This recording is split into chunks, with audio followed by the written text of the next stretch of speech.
Friends, welcome to connecting touch. So ఈరోజు మనము reserve bank of India government of ఇండియాకి 2.69 lakh crore సర్ప్లస్ని transfer చేసింది కదా. సో ఆర్బీఐకి ఉన్న సోర్సెస్ ఏంటి డబ్బులు సంపాదించడానికి అనేది ఈ వీడియోలో మనం తెలుసుకుందాము. సో ఫస్ట్, ఇంట్రెస్ట్ ఇన్కమ్ అంటే గవర్నమెంట్ ఆర్బీఐ అనేది ఫారిన్ అసెట్స్లో చాలా ఇన్వెస్ట్మెంట్ చేస్తుంది అనమాట. యూఎస్ ట్రెజరీస్లో కానీ, గ్లోబల్ బాండ్స్లో, యూకే బాండ్స్లో, ఇలాంటి వాటిలో చాలా ఇన్వెస్ట్మెంట్ చేస్తుంది.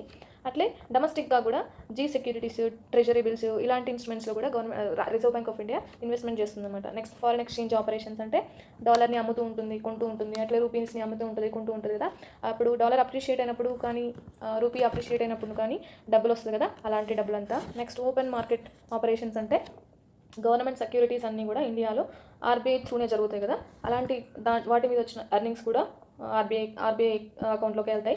నెక్స్ట్, లిక్విడిటీ అడ్జస్ట్మెంట్ ఫెసిలిటీ అంటే ఇప్పుడు మార్కెట్లో డబ్బులు తక్కువ ఉన్నదనుకో, ఆర్బీఐ బ్యాంక్స్ నుంచి డబ్బులు ఇచ్చి మార్కెట్లోకి ఇన్ఫ్యూజ్ చేస్తుంది కదా. సో అలాంటప్పుడు బ్యాంక్స్కి డబ్బులు లెండ్ చేస్తుంది అనమాట, ఫ్రీగా ఇవ్వదు కదా.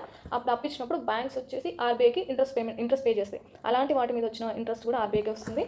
నెక్స్ట్, ఇది ఆర్బీఐకి వస్తుంది. Next, fees and commissions. Next, central government కానీ స్టేట్ గవర్నమెంట్స్కి కూడా ఒకవేళ ఎక్స్టర్నల్గా వరల్డ్ బ్యాంక్ నుంచి కానీ, ఐఎంఎఫ్ నుంచి కానీ ఏదైనా గ్రాంట్స్ కానీ వచ్చినప్పుడు త్రూ ఆర్బీఐ వస్తాయన్నమాట. డైరెక్ట్గా స్టేట్ గవర్నమెంట్కి కానీ సెంట్రల్ గవర్నమెంట్ కానీ రావు. సో అలాంటి వాటి మీద వచ్చిన ట్రాన్సాక్షన్స్ మీద వచ్చిన కమిషన్స్ కూడా.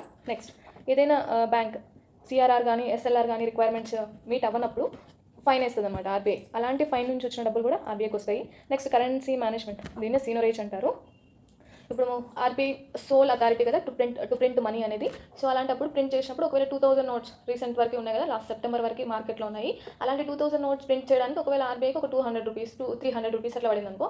నెక్స్ట్, మార్కెట్లో ఇన్ఫ్యూజ్ చేసినప్పుడు దానికి 2000 వస్తుంది. అలాంటప్పుడు వచ్చే 1800-1700 ప్రాఫిట్ అంతా ఆర్బీఐకి ఉంటుంది అనమాట, అలాంటి వాటి వల్ల వచ్చిన డబ్బులు. Next, gold reserves. ఈ ఫారిన్ ఇన్స్ట్రుమెంట్స్లో పెట్టిన తర్వాత సెకండ్ హైయెస్ట్ ఇన్వెస్ట్మెంట్ దేంతో పెడుతుంది ఆర్బీఐ అంటే గోల్డ్ రిజర్వ్స్లో. ఇప్పుడు గోల్డ్ వాల్యూ పెరిగిందంటే ఆర్బీఐకి డబ్బులు వస్తుంది అలాంటివి. Next, dividends and dividend from subsidiaries అంటే నెక్స్ట్ ఈ డిఐసిజిసి అంటే deposit insurance and credit guarantee corporation, ఇది ఒక సబ్సిడరీ అనమాట ఆర్బీఐకి. నెక్స్ట్, భారతీయ రిజర్వ్ నోట్ బ్యాంక్ ముద్రన్, ఇది కూడా ఒక సబ్సిడరీ. వీటికి మనము బ్యాంక్స్ ఒక 5 lakhs ఎవ్రీ 5 lakhsకి కొంత డబ్బుల్ని ఈ కంపెనీకి కడుతుంది అనమాట, ఇన్సూరెన్స్ లాగా. ఒకవేళ బ్యాంక్ ఏదైనా దివాలా తీసినప్పుడు లేదంటే ఇంకా ఏదైనా ప్రాబ్లం అయినప్పుడు మనం కట్టిన 5 lakhs మనకు వస్తుంది. ఒకవేళ ఫిక్స్డ్ డిపాజిట్ 5 lakhs వరకు ఉంటే, లేదా 5 lakhs వరకు పైన ఉంటే ఇన్సూరెన్స్ ఉండదు. అలాంటి ఇన్సూరెన్స్ మీద వచ్చే డబ్బులు ఇవన్నీ ఆర్బీఐకి వస్తాయి అనమాట, దీని మీద కూడా. నెక్స్ట్, మిసిలీనియస్ ఇన్కమ్స్ అంటే రెంట్స్, పబ్లికేషన్స్, రిజిస్ట్రేషన్ ఫీజు, ఇలాంటివన్నీ కూడా ఆర్బీఐకి వస్తాయి. Thank you.